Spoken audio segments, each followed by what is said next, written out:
Yeah, my pillows, we're tight like that. We're tight like that. And you can use my pillows. So these meetings are getting a little bit faster, Eric. I've been working on that. Let's do this, man. Let's share from this point of view. Where are we at? What you got? Ooh, what you got? Leadership. Today's about leadership. As last week was about, I did record it, right? It said recording. Yes. So last week was about attitude, and understanding what attitude is.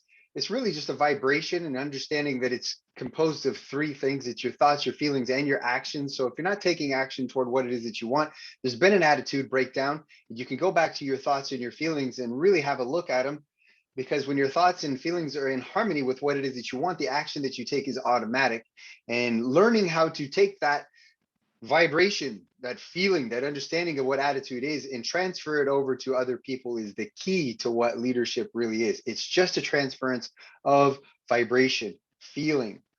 If we don't understand what that vibration is for us, there's no way in hell we're going to be able to transfer it over to other people. So we've got to get clear about that. I know we did talk about wins. If you've got any other wins to share, just raise your hand. We'll do it right now. But if you get inspired, you got stuff that you want to share or ask later, write it down, because it is important, and we do want to share that stuff at the end. We're moving a lot better through M3 by just going through the material and then taking all that stuff at the end and being able to share it. And the people that are catching it on the rerun, which is what a lot of people are doing, are being able to just get through the lesson the way that they want to get through the lesson.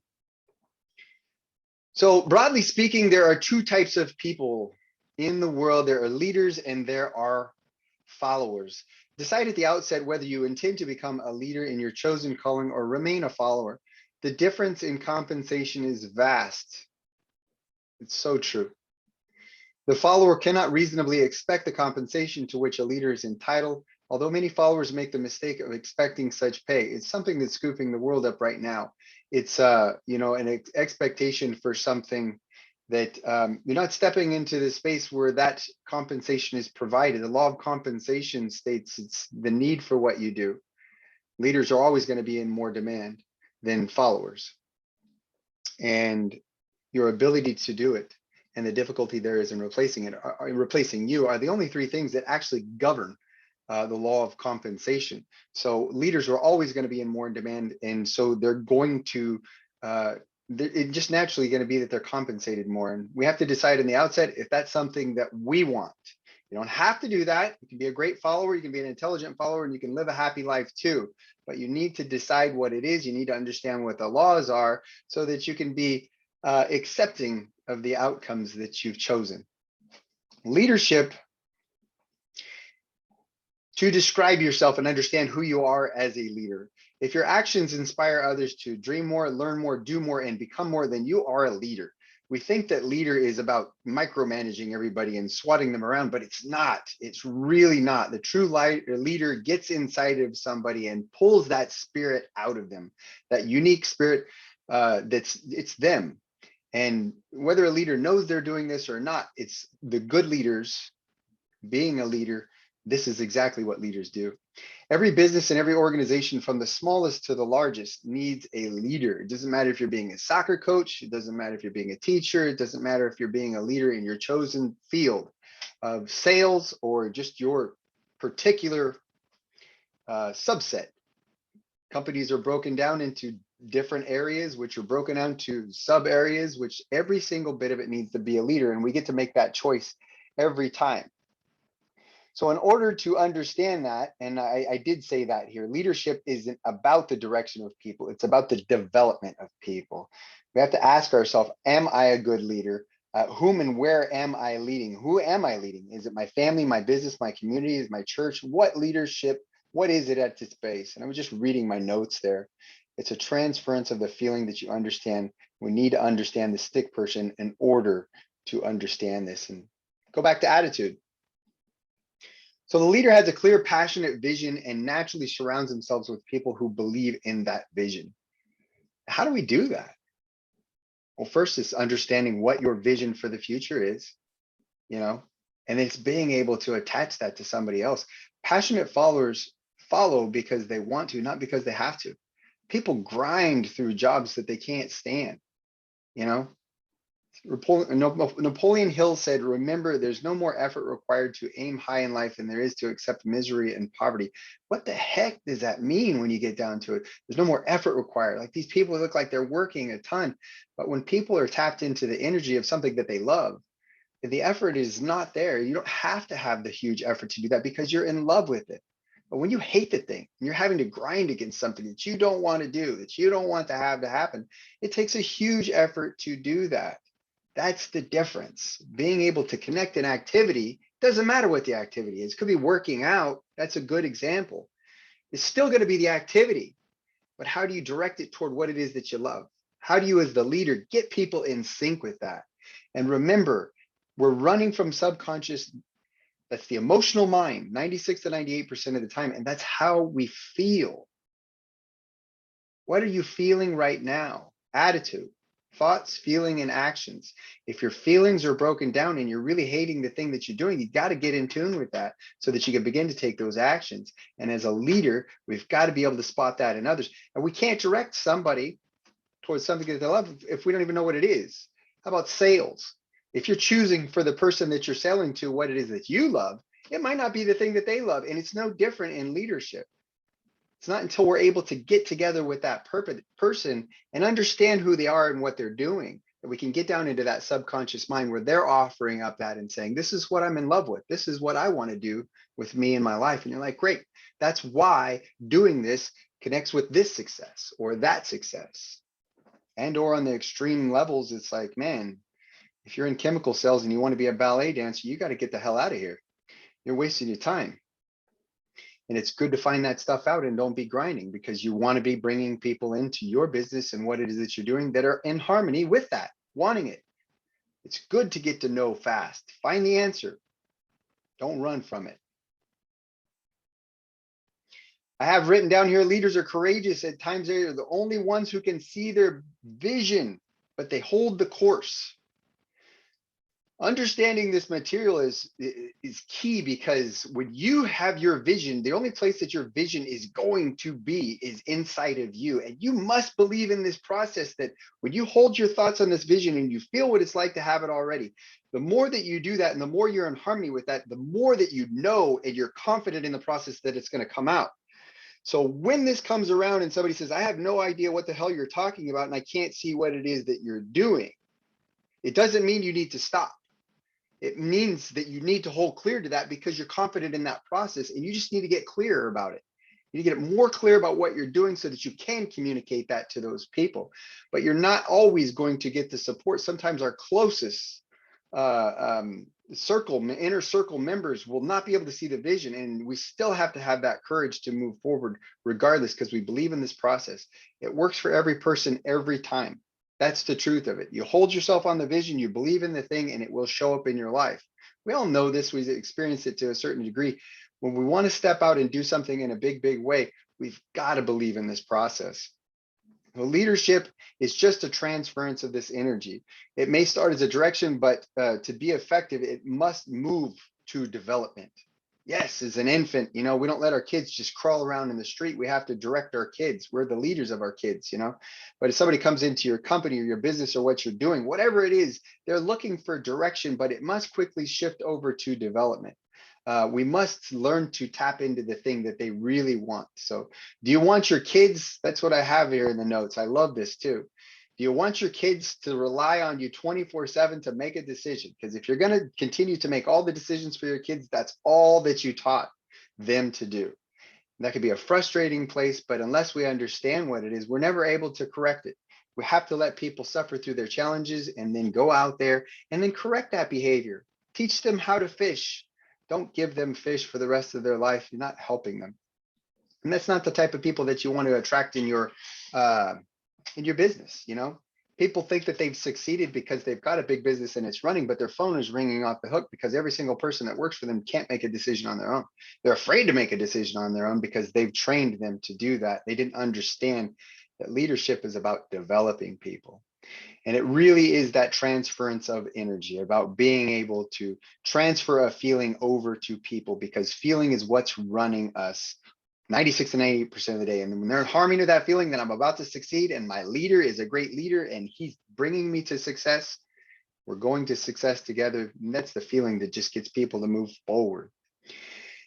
Earl Nightingale said, attitude filters from the top down. You don't raise morale, it filters from the top down. So if your team, whatever your team may be, whatever you may be leading, if your attitude is in the crapper in that team, we've only got one person to look at if we want to change it.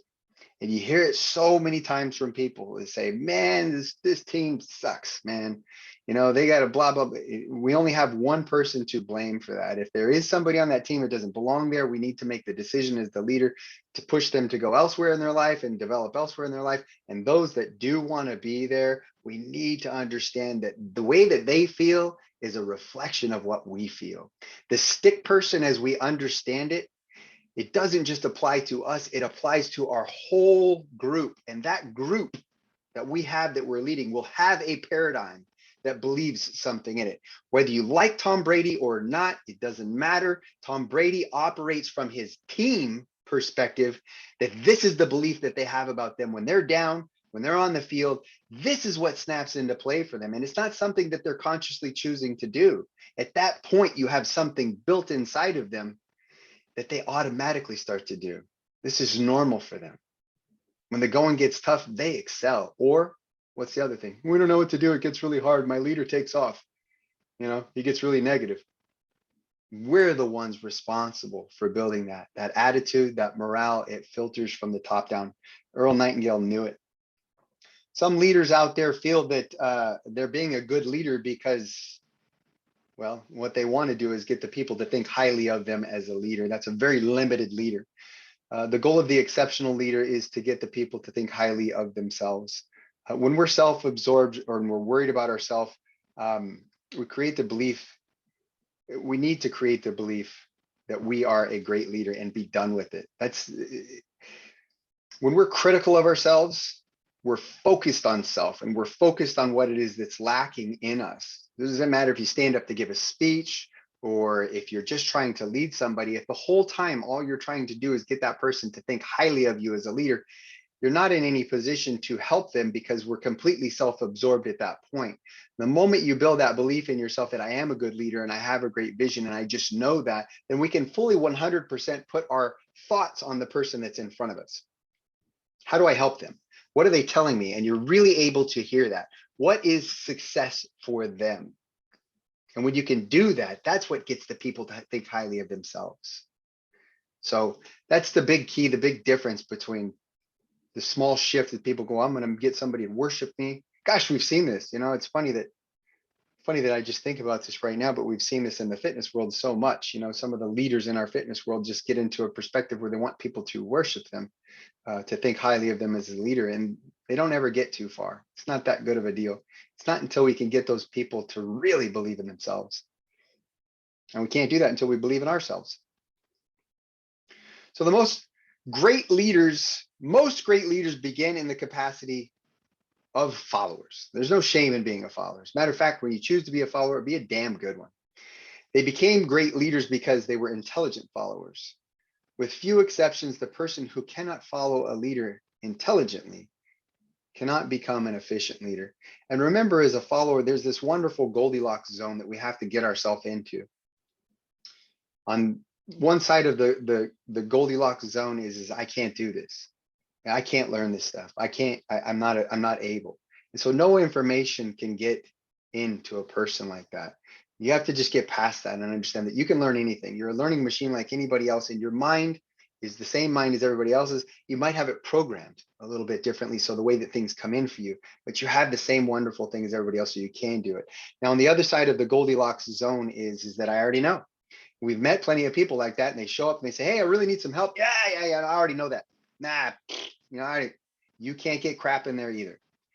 We've got to learn as to be intelligent followers is always getting into that zone. I don't care if I'm hearing the information over again. I read stuff over and over and over again because so many times, Maxwell Maltz, Psycho-Cybernetics, you know, Neville Goddard, Think and Grow Rich, you can read that stuff over and over, and all of a sudden you get a message that you never got before because you remained open. You keep yourself into that space. And that's really, how you click yourself over to be that great leader, because you know how to be the intelligent follower. Napoleon Hill said this. He studied leadership in a big way because all of the people that he studied were great leaders. Leadership is success connecting. Do you know what success is for you? Do you know what success is for those whom you lead? And have you connected the two? Legitimate questions, right? Anytime you're getting some pushback or some trouble from stuff like this, you got to go back to these questions. Ask yourself, are you a good leader? And a good way to determine that is, can you lead yourself? When you give yourself a command, do you follow it? That's the base of what discipline is. Discipline is just the ability to give yourself a command and then follow it. Are you a good leader of yourself? Where are you leading yourself? Do you have it mapped out? Because if you don't have a goal, you're just a ship without a rudder, man. Your only goal basically is to get through the day, and you hope that things get better. You want to get through the day, you want to get to the weekend so you can have some rest. The weekend passes way too quickly and you're back into Monday, and you just want to get through the day, and you're hauling ass through life, getting to a place that you don't know what it is. If you don't know what a rut is, it's just a grave with the ends kicked out. That's it. And we can't get around that stuff until we have a clear-cut goal as to what it is that we want, and we know that we're getting there. That's success, progressive realization of the thing that we want, a worthy ideal. Are you an intelligent follower? If you are, who are you following? What are the qualities and characteristics of this leader that you want to emulate? And these people don't have to even be alive. Jesus ain't alive, or at least whatever. I don't know. Is what everyone say. Maxwell Maltz has passed away. Bob Proctor still is alive. He's 87. I don't know how much longer he's going to be around, but he's still a great person to emulate. Napoleon Hill, Earl Nightingale, those guys are all passed away. But reading their stuff and following it and learning from it, you can be that intelligent follower of anybody that you choose that resonates with you. They resonate for a reason. And what are the qualities and characteristics of this leader that you want to emulate? What action steps will you take this week to embrace these characteristics?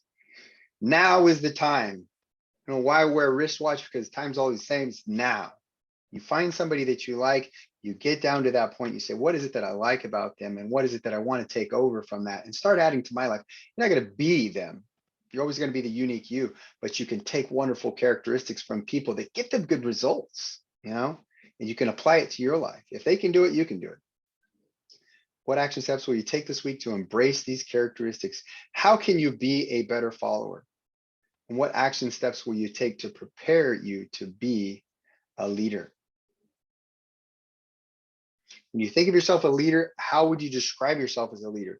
Be objective with this stuff. Do not judge yourself. Just throw it out there. If you're not leading well, it's fine. There's a lot of times I've not led well, A lot of times I still do something. I'll lead by the wrong emotion and I won't realize until I do it later. So what? It's just something that you did, and you look at it objectively and you go, what did I do well and what do I want to do better? So go back and correct the behavior. If we're feeling bad about that and we're not liking that, then we're not going to look at the behavior. We're going to hide from it. We're going to tell lies about it. We can't do anything with it. And it continues to do damage to us in our lives. So just be objective with this stuff. How would you describe your attitude? Is your attitude regardless of what's going on outside? If it's not, how long does it take you to realize that it's not? Before we realize that thing slips over to the next thing and the next thing is like, oh crap, the pool pump got me all pissed off and I've been that way for 15 minutes, So you just switch. That's silly. I don't want the pool pump to govern the next thing that's going on in my life, Just switch it, let it go. What are you creating as a leader? What is the vision you have for your team, your department, and your organization? Can't get something you don't know what it is. You can't go someplace that you don't know where it is. What is your plan to move toward this vision? And how are you developing the people around you? What action steps can you take to be an even more effective leader? And how can you do more than what you paid for? How can you do more than what you paid for? That's the stuff that really stands out, not just, for your boss or being a brown nose or something. That's the stuff that stands out if you're in customer service. And the truth is, in one way, shape, or form, we all are. What would that look like? That's it, man. Nailed it. Leadership. It's about the development of people, learning to love them. Love is always the highest energy. When you find out what they love, you can fall in love with that vision for them and set that path for them to develop into the person who does that. And that's your success. When you're leading them and that is connected to your success and they are in love with what they're doing, how hard are they going to work for your success? It's the common denominator of success. That's the article.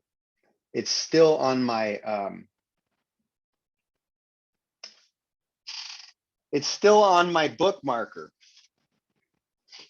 The common denominator of success. I got to do it again because it means so much. Any resolution or decision I make is simply a promise to myself that isn't worth anything. It isn't worth a damn until I have formed the habit of making it and keeping it. And I won't form the habit of making it and keeping it unless right at the start, I link it with a definite purpose that can be accomplished by keeping it.